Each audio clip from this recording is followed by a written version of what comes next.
ദേശീയപാതയിലെ വിള്ളലിൽ ഗുരുതര വീഴ്ചയുണ്ടായെന്ന് സമ്മതിച്ച് ദേശീയപാത അതോറിറ്റിയും ഗതാഗത വകുപ്പും പാർലമെന്റ് അക്കൌണ്ട്സ് കമ്മിറ്റിക്ക് മുമ്പാകെയാണ് ടെൻഡർ വ്യവസ്ഥകളിലെ വീഴ്ചയുൾപ്പെടെ കേന്ദ്രം സമ്മതിച്ചത്. നിർമ്മാണത്തിലെ ക്രമക്കേടും പിഴവും കണ്ടെത്തി സിഎജിയും വിദഗ്ധ സംഘവും റിപ്പോർട്ട് സമർപ്പിക്കാനും PAC നിർദ്ദേശിച്ചു. ഡിസൈനിൽ ഉൾപ്പെടെ വീഴ്ചയുണ്ടായി എന്നാണ് ദില്ലിയിൽ ചേർന്ന പാർലമെന്റ് അക്കൌണ്ട്സ് കമ്മിറ്റി മുൻപാകെ ദേശീയപാത അതോറിറ്റിയും ഗതാഗത വകുപ്പും ആവർത്തിച്ചത്. ഗതാഗത മന്ത്രാലയം സെക്രട്ടറി ഉമാശങ്കർ കമ്മിറ്റിക്ക് മുൻപാകെ നേരിട്ട് എത്തിയിരുന്നു. കോടികൾ ചെലവഴിച്ച് നടത്തുന്ന നിർമ്മാണങ്ങളുടെ പുരോഗതിയും ഗുണമേന്മയും വിലയിരുത്താൻ സാങ്കേതിക വിദഗ്ധർ പോലും ഉണ്ടായിരുന്നില്ലെന്ന് PAC വിലയിരുത്തി. നിർമ്മാണത്തിൽ പെർഫോമൻസ് ഓഡിറ്റ് നടത്താൻ CAGക്ക് നിർദ്ദേശം നൽകി. ദേശീയപാത അതോറിറ്റി സംഘം അടിയന്തരമായി ശനി ഞായർ ദിവസങ്ങളിൽ കേരളത്തിൽ പരിശോധന നടത്തണം.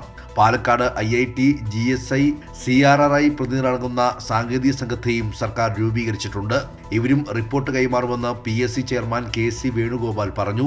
ഉപകരാറുകളിൽ പോലും അഴിമതി സംശയിക്കപ്പെടുന്നതായും KC വേണുഗോപാൽ.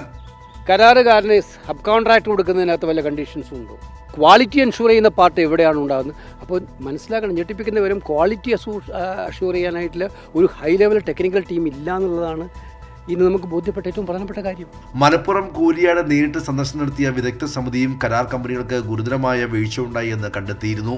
മാത്രമല്ല, കേരളത്തിലെ ഭൂപ്രദേശത്തിന്റെ പ്രത്യേകത പോലും വിലയിരുത്താതെയുള്ള ദേശീയപാത അതോറിറ്റിയുടെ നിർമ്മാണം രാജ്യവ്യാപകമായ ടെൻഡർ ക്രമക്കേടുകൾ വെളിപ്പെടുത്തുന്നതാണെന്ന സംശയവും ബലപ്പെടുന്നു. കൈരളി ന്യൂസ്, ദില്ലി.